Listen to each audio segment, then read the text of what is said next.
Wir berichten live von der Preisverleihung Gib mir 5. Wieder hat es jemand geschafft. 5 Tage harte Arbeit für Weiterbildung und Ehrenamt. Wir freuen uns jetzt ganz besonders auf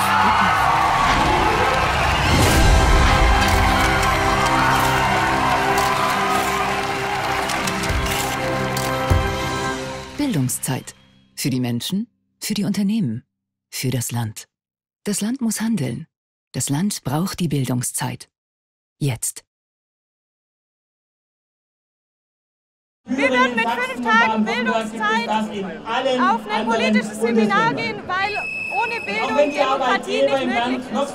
Um mich politisch und gesellschaftlich weiterzubilden. Ich würde mich endlich mal EDV-technisch auffrischen. Ich würde gern eine Fortbildung über Krisenintervention machen.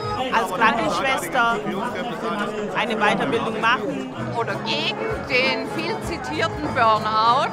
Also in 5 Tagen Bildungszeit würde ich beispielsweise mich weiterqualifizieren in Angelegenheiten wie Arbeits- und Gesundheitsschutz. Ja, ich würde auf jeden Fall versuchen, die ehrenamtliche Tätigkeit zu stärken. Und das wäre wichtig, dass die Leute wissen, wie sie nachher im Betrieb argumentieren können. Dafür ist die Bildungszeit unbedingt notwendig.